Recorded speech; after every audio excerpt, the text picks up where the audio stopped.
An entitled mother rips open the doors on my ambulance, and it does not end well for her. So, this just happened last night, and I still can't believe someone would do this. I'm a 30 male and a paramedic. I've been in EMS for the past 8 years, and I absolutely love my job. Last night, we were dispatched to an 75-year-old female who fell at home. The patient stated that she tripped over her carpet and hit her head when she fell. We arrived on the scene and noticed that the home was a duplex with our patient's door on the right and her neighbor's door on the left.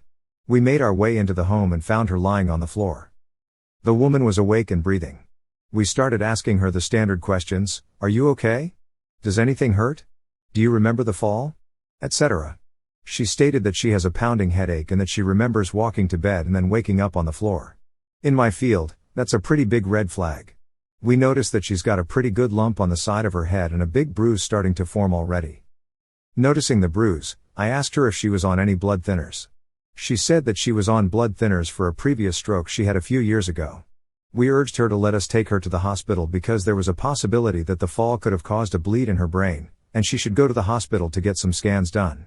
She agrees, and we begin to package her up. We applied a C-collar around her neck in case of any C-spine, neck, injuries. She denied any neck or back pain, so we lifted her up and placed her on our stair chair. A stair chair is exactly what it sounds like. It's a chair with tracks that we use to carry patients up and down stairs. As we were getting her out of the house, her neighbor whipped the door open and started yelling about how she couldn't sleep with all the lights and noises outside. The sound of the stair chair apparently woke her up, and she was not happy about that. My lieutenant walked over to her and apologized and said that we were dealing with a medical emergency and that we would be leaving soon enough. The Karen neighbor then noticed that our patient was her neighbor, and that's when she started yelling about something totally different. The entitled neighbor started yelling, "You can't take her to the hospital. I have errands to run tomorrow, and she needs to watch my kids." My lieutenant again reiterated that we were here for a medical emergency and that her health is more important than her errands. The entitled neighbor let out a loud huff and then slammed the door in his face. We thought that was the end of it. We were wrong. After a few minutes in the back of the ambulance, we told our lieutenant that he could take the engine crew back to the station and that we were going to be heading out in a few minutes. After we checked her vitals, got an IV going, and started giving her IV fluids, my partner got out of the back and went up to the driver's seat. About 5 seconds later, the back doors of my ambulance fly open, and who do I see? The entitled neighbor, of course. Apparently, she needed a few minutes to get dressed before coming outside. I yell at her, "What the hell do you think you're doing?" She yells back, "I told you that she can't go to the hospital because she has to watch my kids tomorrow."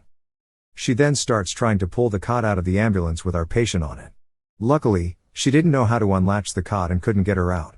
Our patient says, "I can't watch your kids tomorrow because I fell, and I might be having a stroke." The entitled neighbor yells back at her and says, "You're fine. You don't need to go to the hospital because you're not having a stroke." My partner then hears the commotion and goes to the back of the ambulance. He pulls her off the cot, and I slam and lock the doors. You could tell that the entitled neighbor was about to become combative. It's important to know that either the police department or the sheriff's department responds to our calls, too, when it's at night. Because of where we were, it took a few minutes for the sheriff's department to show up on scene, but he got there just in time. I couldn't hear much through the door, but I saw the officer get out of his cruiser with his taser drawn. My partner runs back up to the driver's seat and starts heading to the hospital. The last thing I saw through the back windows was the entitled neighbor stomping towards the officer and then her hitting the ground after being tased, super satisfying to watch. I was talking with my patient and asked what that was all about, and she said that the entitled neighbor will just drop her 3 young kids off at her house and leave for several hours at a time with no notice. My patient had no idea that she was supposed to watch the kids at all because, again, the entitled neighbor never even gives her a heads up about these things. I went to the doctor and an entitled woman and her kid make a scene, blocking us from checking in. Here's what happened. Some background info about my appointment. I have been getting constant bloody noses. My dad is a pharmacist and knows what he's doing. My dad basically diagnosed me and told me what is happening. One other thing is I have a deviated septum. The opening in my inner nostril is smaller than normal, which can cause me to snore. This kept happening, so my dad wanted us to see a physician. On to the actual story. Me and my dad went to ENT and we were waiting in line to get checked in and get directions to the room. That's where the entitled mother comes in. Entitled mother looked and sounded normal with her 7-ish-year-old kid and was sitting still. Eventually, entitled mother got irritated of waiting. Her son was fine, he didn't have a problem waiting, and she got up and tried just walking through the doors that lead to the doctor's rooms. Mind you, these doors needed to be electronically opened by the person behind check-in desk. This obviously didn't work. This made the entitled mother more irritated, and she cut in line and said, "How dare you keep us waiting, and why do you think that this boy is more important than my son?" Pointing to me, the lady behind the desk simply said, "Sorry ma'am, but these people were here first, and I can assure you this has nothing to do with someone being more important. Sorry for the inconvenience." The entitled mother went on and said, "What the hell? How could you make my son wait? He is obviously hurt and in pain." I looked behind me, and the only real pain this kid was in was utter embarrassment. I went and asked the kid, "How are you feeling?" so I could see if he really needed to go in front of us, which I would gladly do if he was in serious pain. He said, "No, I'm fine, I just had an itchy throat. Sorry about my mom." I said, "It's okay, don't worry about it, it's not your fault."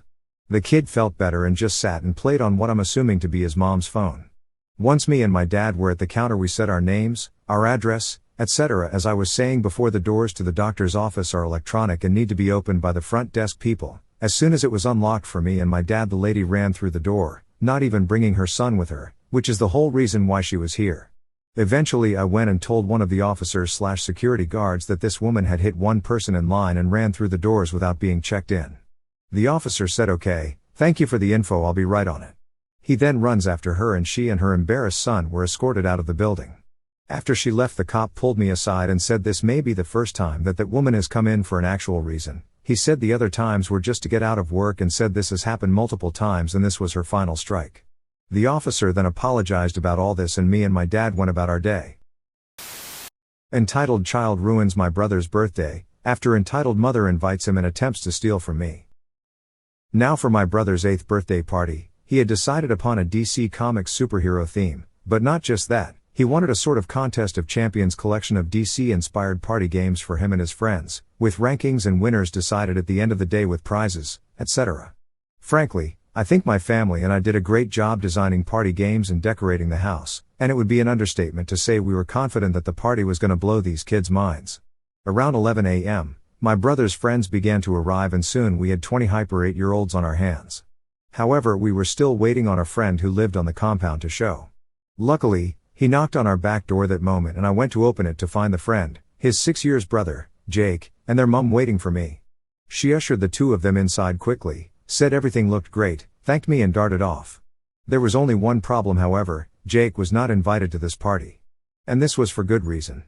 Jake's brother was nice, his mother was delightful, if not a bit entitled for dropping him off without asking, but he however was not so delightful.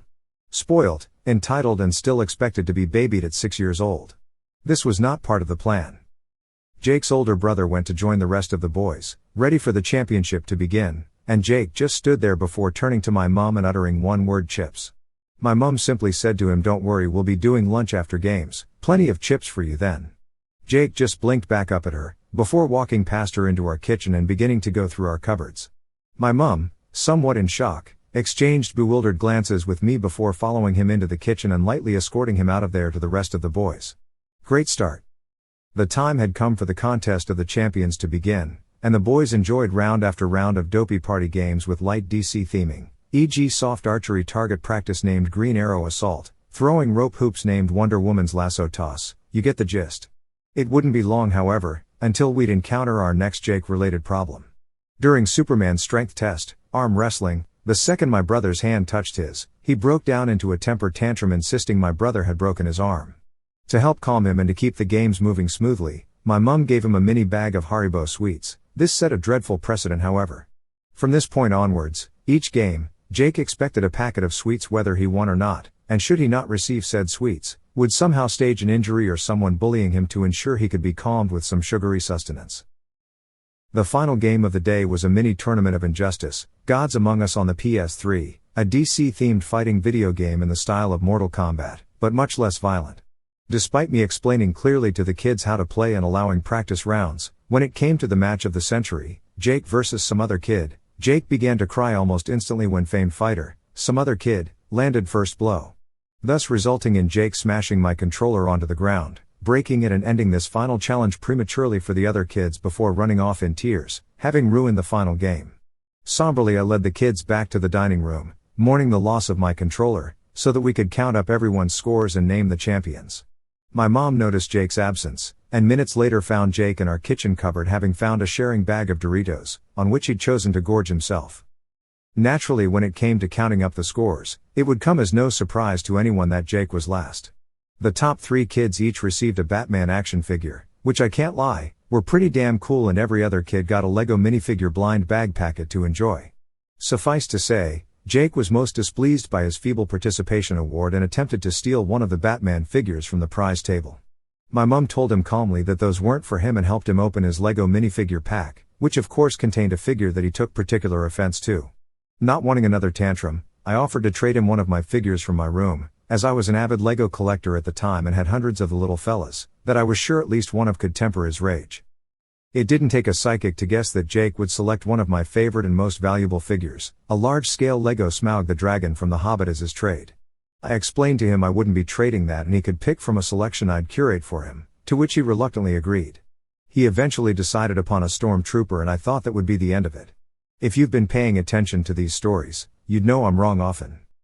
Hastily, I led Jake back downstairs so I could help Mom with getting the kids to the right parents, hand out party bags, etc.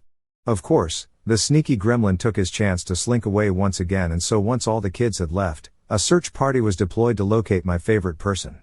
No prizes for guessing where he was. Jake was in my room, stuffing his pockets full of as many figures as he could, and when I opened the door, he was caught in the act of hiding Smaug under his shirt. As calmly as I possibly could, I told him to empty his pockets and return my Lego to me.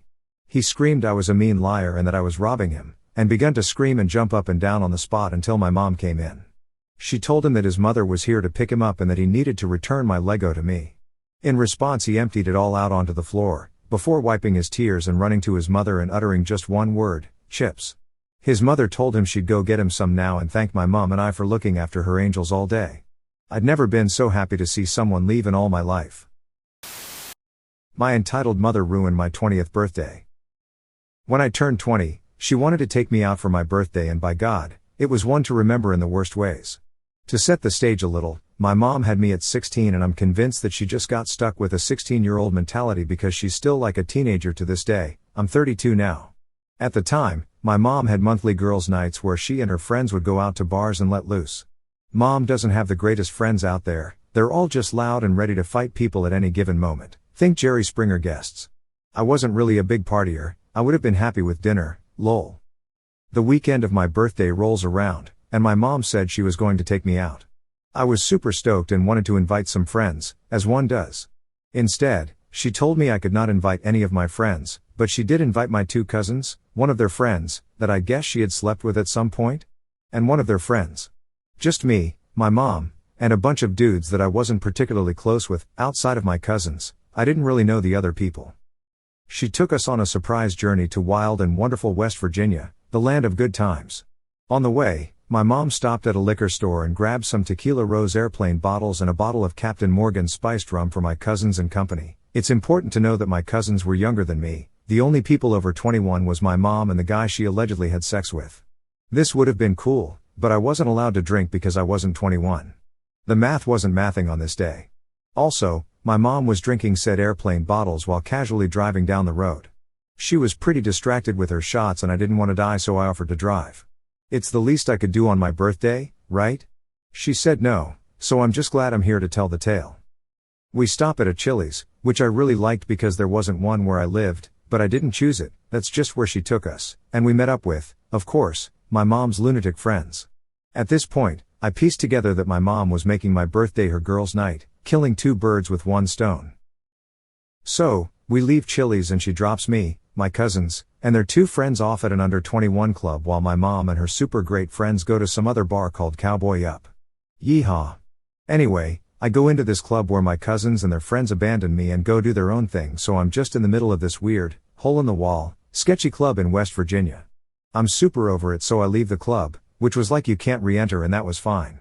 If I'm taken out by some country folk, then that's how I go out at this point. I try calling my mom, who keeps ignoring my calls, until I leave a voicemail saying if she doesn't come to get me, I'll just have my dad come get me. He wasn't fully aware of this journey because she immediately called back and left Cowboy Up. My mom has some really bad anger issues, so when she pulled up, she was raging.